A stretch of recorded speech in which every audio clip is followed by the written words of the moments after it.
What's good, neighborhood? You back in the lab with your favorite neighbor, your man Mark Nash. He is I am he. Another great episode of Breaking Beats. How y'all feel? What's the deal? All right, we got to talk about this video. I just saw it courtesy of Fight Hub. I'm gonna play this video and we're gonna react to it. But basically, in this video, Jamel Iron Man Charlo during his press conference run for Canelo Alvarez. This was immediately after the press conference. He was taking some questions from the media and criticizes Crawford's performance. He talks about, gives us an update on how Errol's doing. Excuse me, but he doesn't sound too impressed by Crawford's performance and says Crawford was hit him behind the head and people not talking about it. Let's talk about it. Well, good. He's living his life. He's gonna move up and wait, and he want to get that rematch. Yeah, he hungry. He back hungry. He got some jet fuel under him now. I don't think Errol should retire. I don't think. I'm not annoyed by it because that's not me. But I'm pretty sure like those people. My man said, I ain't know about it because it's not me. I feel him on that. Technically, I get it. But that is your stablemate. That was a guy you referred to as your brother at times, right? And Crawford got him looking like this. Crawford, during the middle of the fight, was calling you out. Ringside. Caught it on camera. All right, but let's play some more of this. Saying that they just really don't know. Errol ain't gonna retire. He down for the fight. This is the fight game. I just think Errol had a bad night. You know what I'm saying? And it wasn't nothing that made me be like, oh, Crawford, some old spectacular. He didn't throw that many punches. It wasn't like it was like a adversity that he had to face within that fight. You know what I'm saying? I don't know why I know y'all talking about like some of these old behind the head shots and that y'all didn't mention. You know what I'm saying? I seen a bunch of behind the head shots during that fight. So when it knocked his balance off in his equilibrium, it wasn't, Earl just didn't come to and snap back. But you live to fight another day, and that's what he wants. Errol good. He's All right, living. now let me respond to this. Now,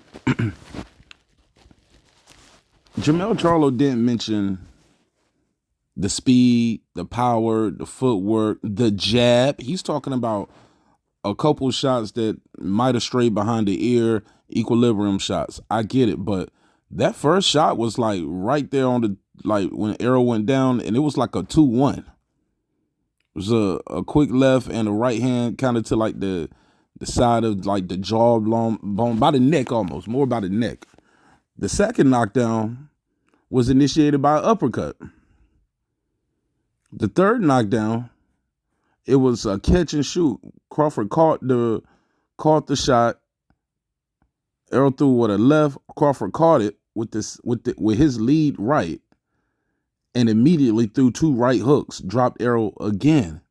Those 3 knockdowns, there wasn't like shots behind the head. What is Jamel Charlo talking about? I get it. Your dude lost, and you're upset that your guy lost, but come on, man. You need to let it go. It's another Bud TKO, man. You got to let it go. Errol's not making no excuses. Errol ain't out here complaining. I haven't heard Daryl James say, hey, man, the guy was hitting me behind the ear, behind the head. What is all of these shots, man? These are clean shots, man. And it's just not about Terence Crawford throwing a whole bunch of punches. Errol did throw a lot of punches. He said Errol never got himself together. Errol threw more punches. He just didn't land as much. The jab was the key to this fight. The jab. Terence Crawford's jab was superior. The power was superior. The speed was superior. I'm sorry, I can't get this one a pass with Jamel Charlo on this one. But shout out to Fight Hype for getting the interview. I'm sorry, Fight Hub for getting the interview. It's my boy Marcos Villegas over there. Guys doing big things. But sorry, man, I can't ride with Jamel Charlo on this one. Good luck with your fight on Canelo. And I want to say this too. Jamel Charlo showing Canelo way too much respect during this press conference. Hopefully, he doesn't show him this much respect during the fight. I like how he's talking about he came to win and he's going to win and he's trying to win. We'll talk about that more as we progress, but that press conference, lackadaisical. It was boring. It leaves a lot to be desired. I think even Canelo was saying he expected Jamel Charlo, to do more trash talking. He expected more trash talking. And I expected more trash talking too because he talked so much trash. But even leading up to this fight, it was after Canelo's fight in May. Jamel Charlo took the IG and was like, man, I beat Canelo ass, all of this stuff. Like that guy can't beat me. today you see him in the press conference, it was more like, thanks for the opportunity. I'm happy to be here type stuff. He got more upset about the boxing media and fans and people doubting him than he did with Canelo. It was like, man, this ain't just no payday. I ain't coming to lay down. I'm coming to win. And it was like, F them. They don't care about me. Blah, blah, blah. They talk trash. Okay. You got Canelo right there in front of you, man. You got it. Maybe he just figured like, I don't have to talk a lot to sell the fight. The fight gonna sell itself anyway because it's Canelo. I get it, man, but gotta hype this fight up. Hopefully the press conference tomorrow is a little more entertaining. Maybe somebody get in their ear and tell them, hey, man, you gotta do a little more talking, bro. But that junk was boring. Usually a lot of times these press conferences, the first one is kind of boring. Hopefully it get a little better, turn up a little bit on the next one. But all right.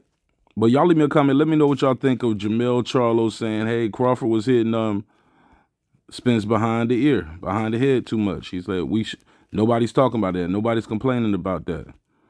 I think we saw that jab, man. You can't wish away that jab, Charlo. That jab is the jab, bro. That jab did most of the work all night long. Beautiful work from the jab from Terence Crawford. Beautiful work. Body work, too. The body shots, I think, was affecting Errol Spence, too. But all of that behind it was too many shots behind the head and nobody complaining. I'm sorry, man. I like Jermell Charlo, but I can't rock with that. I can't rock with that.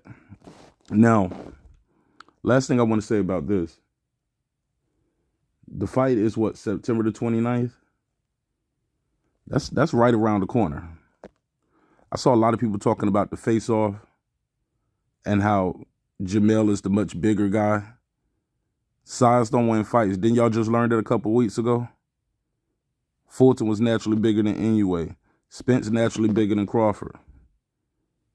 Size don't win fights. Height don't win fights. Skills pay the bills, ladies and gentlemen. And Jermell Charlo has a tough task ahead of him.